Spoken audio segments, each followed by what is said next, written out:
Happy Sunday, everybody, and welcome back.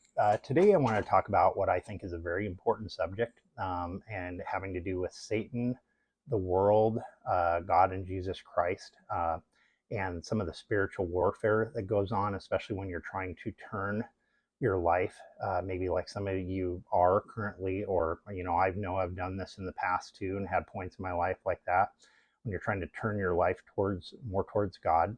But anyway, that being said, as I wanted to read you this passage really quick, and that's in relation to this. It's Matthew 5, verse 11 through 12, and it says, "Blessed are you when others revile you and persecute you and utter all kinds of evil against you falsely on my account. Rejoice and be glad, for your reward is great in heaven, for so they persecuted the prophets who were before you." So, ultimately, you make a decision to turn more towards Jesus Christ and God. Ultimately, in my experience, is that the more hard you do that and make that turn, is ultimately you're going to be spiritually attacked.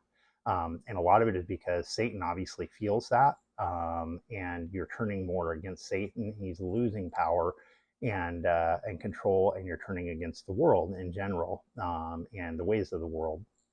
Ultimately, though, it's kind of funny because in relation to this is that I get laughed at a little bit because a long time ago I came up with this concept called the 80-20 rule, but I think it's really applicable here. Is ultimately that 20% of your life you have control of, 80% of it you do not, and ultimately it's happening out there. A plane could drop on you any moment. I mean, 80% of your life is just through faith and God and Jesus Christ protecting you. For instance, the time you can't find your keys anywhere and you're frustrated, and then you get in your car and you drive down the road and there's a huge wreck right where you would have been. Things like that, and of that nature. So, that being said, understand that there is a constant spiritual warfare going on here. Satan is not only worried about you and losing your soul, he's worried that you're going to express that outwardly, and more people are going to come to Christ and turn their lives toward God and Jesus Christ also. And, it's like a snowball, and that concerns Satan.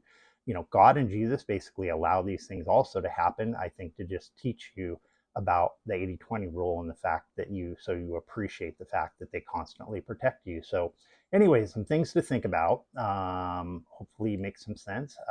Ultimately, have a great week. God bless you, and take care, and we'll see you again soon.